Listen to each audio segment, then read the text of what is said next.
Hello friends, जय हिंद। तो स्वागत है आपका अपना यूट्यूब चैनल @एजुकेशनल नॉलेज पे। दोस्तों राधे राधे। शुरू करते हैं आज का क्लास। जैसे कि अभी हम पिछली वीडियो में 50 क्वेश्चन का बहुविकल्पी प्रश्न का एक सीरीज लेकर के आए थे। आज भी उसी तरह से हम भूगोल के समस्त अध्यायों से कुछ प्रश्नों को चुन करके लेकर आए हैं।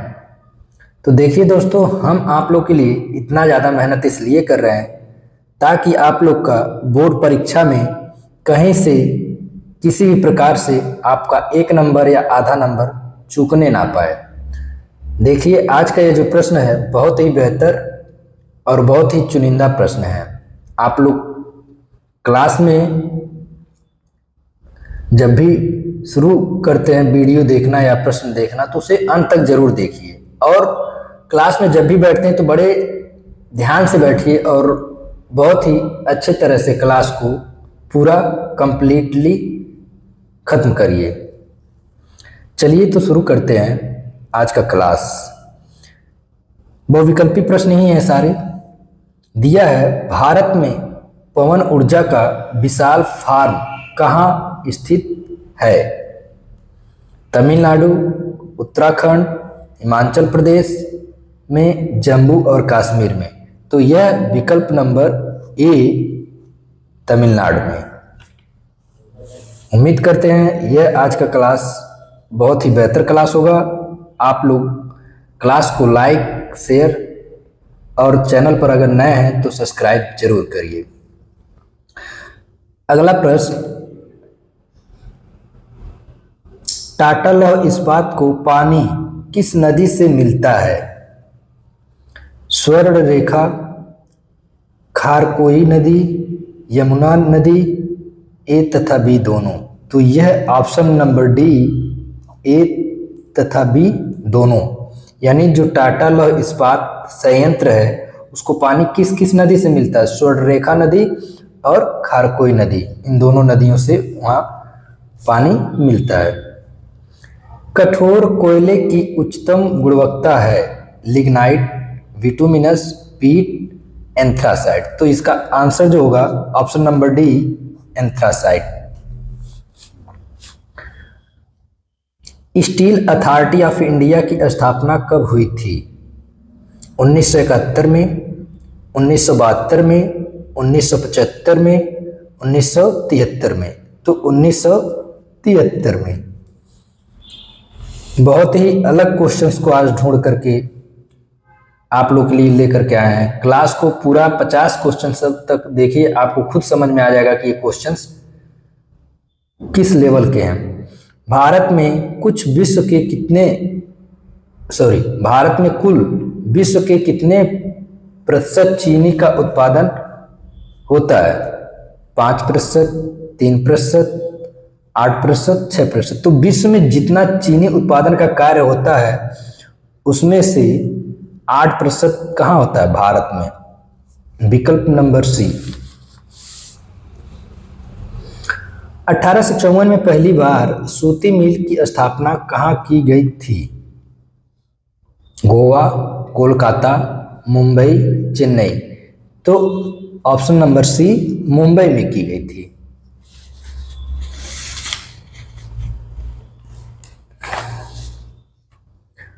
ऊर्जा किन किन संस्थानों के लिए आवश्यक है? खाना पकाने के लिए, रोशनी के लिए, मशीनों के लिए, उपरोक्त सभी। तो इन सारे चीजों में किसकी आवश्यकता होती है? ऊर्जा की। तो उपरोक्त सभी। अगला प्रश्न, खनिज क्या है? समरूप तत्व, प्राकृतिक तत्व, वनस्पति तत्व, इनमें से कोई नहीं। तो खनिज जो है वह समरूप तत्व हो जाएगा। Option number A is the correct.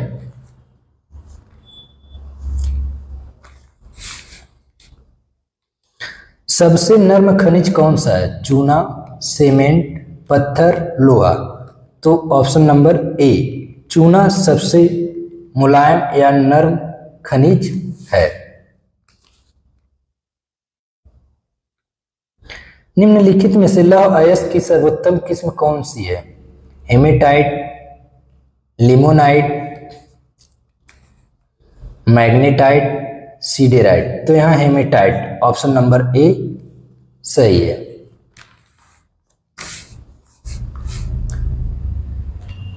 खनिजों की पहचान किस किस प्रकार की जाती है? रंग, कठोरता, चमक, उपरोक्त सभी।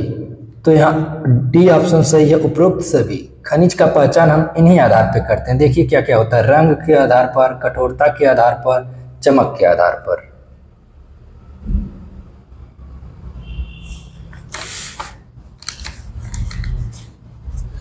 मैग्नेटाइट में कितने प्रतिशत लोहांश पाया जाता है? 40%, 60%, 70%, 80%। तो ऑप्शन नंबर बी 60%।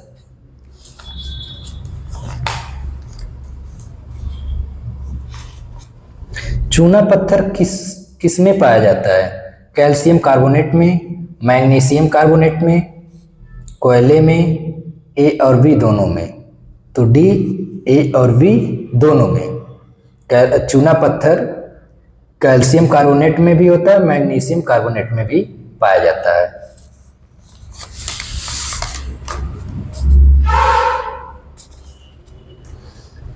कच्चे माल के स्रोतों के आधार पर उद्योग के प्रकार बताइए। कृषि आधारित, खनिज आधारित, उपभोक्ता उद्योग, डी ऑप्शन ए और बी दोनों। तो ए और बी दोनों, कृषि आधारित भी होता है और खनिज आधारित भी कच्चे माल प्राप्त होते हैं।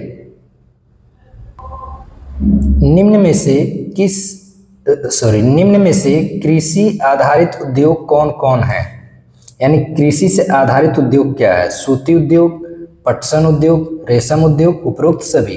तो यहाँ डी नंबर उपरोक्त सभी हो जाएगा, क्योंकि ये सब कृषि से ही हमें प्राप्त होते हैं। देखिए सूती उद्योग यानी कपास, पटसन मतलब जिससे रस्सी बनाई जाती है, रेशम, कीट पालन, ये सब कृषि के अंतर्गत आते हैं। उम्मीद करते हैं आज का क्वेश्चंस बहुत ही आप लोग को यूनिक देखने को मिल रहा होगा। तो क्लास को ज़्यादा से ज़्यादा शेयर करिए और पूरा वीडियो देखिए और कमेंट्स जरूर करिए। आप लोग लाइक कमेंट्स करने में ऐसे लगता है कि जैसे सर्द में स्नान करने के समान आप लोग भागते हैं। जैसे ठंड के मौसम में लोग स्नान ठंडे पानी से नहाने से डरते हैं, उसी तरह से आप लोग वीडियो में लाइक और कमेंट्स करने से डरते हैं। तो ऐसा ना करिए, क्योंकि आप लोगों के लिए ही मेहनत किया जा रहा है। पहला सफल सूती उद्योग मुंबई में कब लगाया गया? 1880, 1840, 1854, 1860। तो यह ऑप्शन नंबर सी 1854। प्यारे साथियों, आप लोग हमारे छोटे भाई बहन के जैसे ही है, इसलिए क्लास देखिए। ऐसा नहीं है कि यूट्यूब पे प्रमोशन के लिए, ऐसा कुछ नहीं है। वो तो हमारा काम होते ही रहेगा। आप लोग का साथ और सपोर्ट रहा तो धीरे धीरे हम जीरो से शुरू किए थे, यहाँ तक पहुँचे हैं।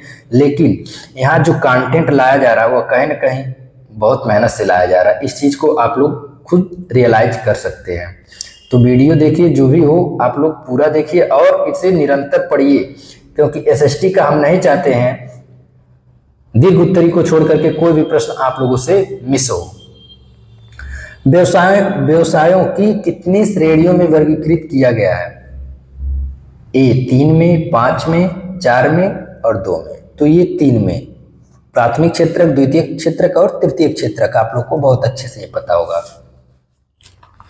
बस क्वेश्चंस को क्या करता है, एग्जामिनर्स थोड़ा सा घुमा देता है या थोड़ा सा टिपिकल करने के लिए उसके पूछने का तरीका थोड़ा सा बदल जाता है। तो वहां से हमें ये लगता है कि अरे ये तो प्रश्न हम देखे ही नहीं, ये क्या पूछ दिया। तो ऐसा नहीं है, ध्यान से पढ़ेंगे सारे प्रश्न वही होते हैं जो आपकी किताब में पढ़ाए जाते हैं या जो आपकी किताब में है। कुछ बच्चे ऐसे भी होते हैं जो कहते हैं ये तो प्रश्न हम कभी देखे ही नहीं। तो ऐसा नहीं है, वो किताब से ही होते हैं, आपके अध्याय से ही होते हैं। तृतीय श्रेणी में कौन कौन सी क्रियाएं शामिल हैं? परिवहन, संचार, प्रशासन तथा सेवाएं, उपरोक्त सभी। तो D option is the correct, उपरोक्त सभी। तृतीय श्रेणी में परिवहन, संचार, प्रशासन तथा सेवाएं, ये तीनों आते हैं। तो कमेंट्स में आप लोग बताएंगे द्वितीय श्रेणी में कौन कौन सी चीजें आती हैं। कौन सा ऊर्जा स्रोत अनवीकरणीय है? जल, सौर, कोयला, पवन। तो सी ऑप्शन सही, कोयला, क्योंकि ये धीरे धीरे समाप्त हो जाएगा, लेकिन ये तीनों कभी समाप्त नहीं होंगे। यहां से भी आप अनुमान लगा सकते हैं कि आंसर कौन सही होगा। ज्वारी ऊर्जा किस प्रकार का संसाधन है? नवीकरणीय, अजैव, मानवकृत, जैव। तो यह ए करेक्ट ऑप्शन नवीकरणीय है। ज्वारी ऊर्जा नवीकरणीय। कौन सा ऊर्जा स्रोत नवीकरणीय है? प्राकृतिक गैस, जल, कोयला, पेट्रोलियम। तो बी ऑप्शंस करेक्ट, जल। विश्व पर्यावरण दिवस कब मनाया जाता है? ये एक वीडियो में हमसे मिस्टेक हो गया था, 21 जून लिख दिए थे, क्षमा चाहेंगे। ऑप्शन में भी 5 जून भी रखे थे। तो ये देखिए 2 जून, 5 जून, 4 जून, 7 जून। तो यहाँ आपका जो होगा वह 5 जून होगा। देखिए धीरे धीरे ही सब कुछ सीखते सीखते आएगा, और थोड़ी बहुत गलतियां तो सबसे हो जाती हैं। और बाय द वे अगर हमसे कहीं कोई गलती हो तो क्षमा चाहेंगे आप सारे लोगों से, हम क्षमा प्रार्थी हैं। चलिए आगे अगला प्रश्न। प्रथम पृथ्वी सम्मेलन 1992 में किस देश में आयोजित किया गया? ब्राजील, भारत, जापान, दक्षिण अफ्रीका। तो ऑप्शन नंबर ए ब्राजील में। आप लोग कमेंट्स में ब्राजील की राजधानी लिखेंगे और जापान की राजधानी।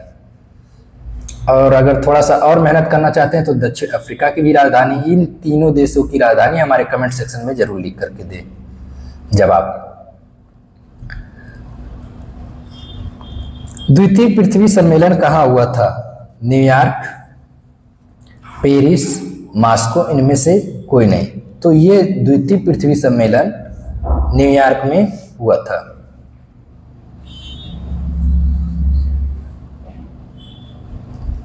पुराने जलोढ़ मिट्टी को क्या कहा जाता है? बांगर, खादर, यावर, रेगड़। तो ऑप्शन नंबर ए बांगर कहा जाता है।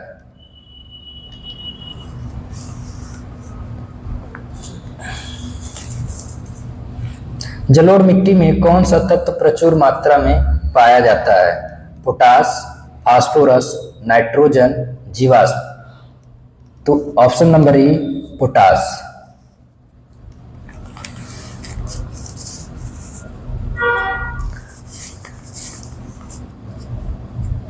भारत में सबसे उपजाऊ मिट्टी है? लेटराइट मिट्टी, जलोढ़ मिट्टी, लाल मिट्टी, पर्वतीय मिट्टी।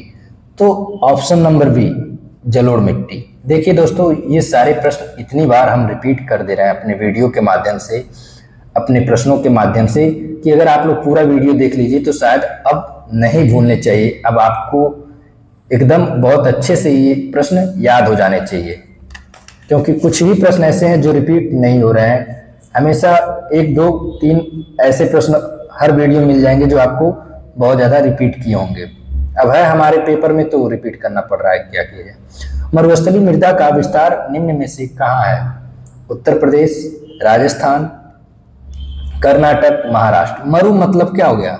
मरा होगा, जिसमें कोई जल की बहुत ज़्यादा उपस्थिति ना हो, जिसमें बहुत ज़्यादा खनिज तत्व ना हो, खनिज लवण ना हो, तो वह कहाँ हो सकता है? ऑप्शन नंबर बी राजस्थान में, इसीलिए उसको मरुस्थल कहते हैं। भारत में चारागाह के अंतर्गत कितनी भूमि है? 4%, 12%, 19%, 15%। तो ऑप्शन नंबर ए 4%। जल किस प्रकार का संसाधन है? चक्रीय संसाधन, जैव संसाधन, अजैव संसाधन, अनवीकरणीय। तो ये चक्रीय संसाधन, अर्थात देखिए अशुद्ध जल होता है उसे हम चक्री करके क्या करते हैं? शुद्ध कर लेते हैं। अर्थात बहुत सारे ऐसे भी स्थान हैं जहां हम अशुद्ध जल को शुद्ध करके पीने योग्य बनाते हैं। तो ये चक्रीय क्रिया के कारण ही होता है।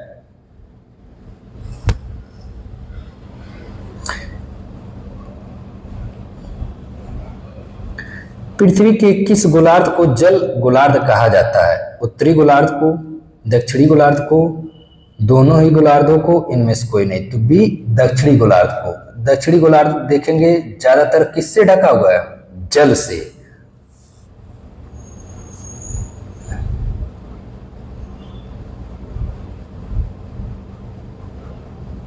हिमालय के अपवाह तंत्र में जो नदी तंत्र सम्मिलित नहीं है, गंगा नदी, ब्रह्मपुत्र नदी, सिंध नदी, महानदी। तो option number D Mahanadi Himalaya के अपवाह तंत्र में शामिल नहीं है, अर्थात ये हिमालय से जो भी नदियां आती हैं उनमें शामिल नहीं है। गंगा नदी, ब्रह्मपुत्र, सिंध ये सब कहाँ से निकली हुई हैं? हिमालय से ही।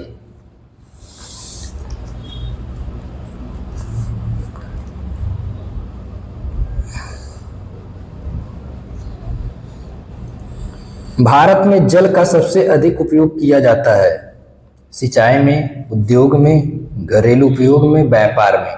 तो ऑप्शन नंबर ए सिंचाई में, यानी जल का उपयोग सबसे ज्यादा कहाँ किया जाता है? सिंचाई में। भारत की सबसे बड़ी कृत्रिम झील कौन सी है? चिल्का झील, लोनार झील, गांधी सागर झील, गोविंद वल्लभ पंत झील। तो option number D Govind Vallabh Pant झील सबसे बड़ी कृत्रिम, अर्थात ये मानव निर्मित झील है, ऐसे समझ लीजिए। आप लोग कमेंट्स में बताइए चिल्का झील किस राज्य में है और ये कैसा है, खारा है या मीठा है? मीठे जल का झील है। नागार्जुन सागर परियोजना किस नदी पर अवस्थित है? नर्मदा नदी, गोदावरी नदी, कृष्णा नदी, ताप्ती नदी। तो ऑप्शन नंबर सी कृष्णा नदी। इंदिरा गांधी नहर परियोजना किस राज्य में महत्वाकांक्षी परियोजना है? मध्य प्रदेश, राजस्थान, महाराष्ट्र, आंध्र प्रदेश। तो ऑप्शन नंबर बी राजस्थान में। ये रहे हमारे प्रश्न। इसी तरह से आगे और भी प्रश्न अभी देखेंगे। भारत की सबसे लंबी नहर कौन है? सोन नहर, भाखड़ा नंगल नहर, गंडक नहर, इंदिरा गांधी नहर। तो यहाँ इंदिरा गांधी नहर। इंद्रपुरी जलाशय परियोजना किस राज्य में है? बिहार, छत्तीसगढ़, केरल, असम। तो ऑप्शन नंबर ए बिहार में। सर्वाधिक वर्षा होती है पूर्णिया में, Cherrapunji, Kochi, Mawsynram. Option number D. देखिए अगर ये नहीं रहता तो यहां लग जाता, लेकिन अब ऑप्शन में ए भी है तो मानिसराम।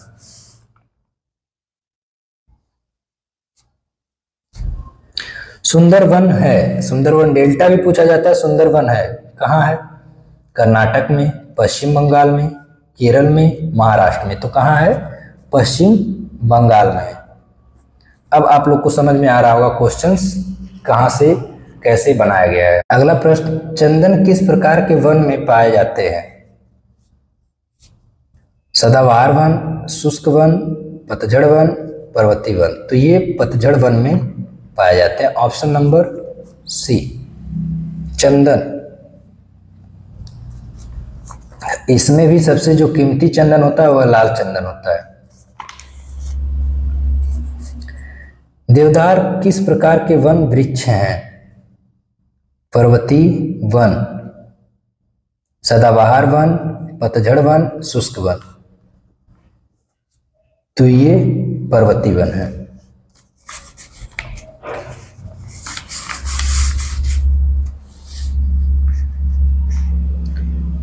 कुनैन किस रोग की दवा है? दमा, कैंसर, मलेरिया, पेचिस। तो ऑप्शन नंबर सी मलेरिया। निम्न में से कौन हमारे देश से प्रायः लुप्त हो चुका है? चीता, बंदर, गैंडा, तेंदुआ। तो ऑप्शन नंबर ए चीता।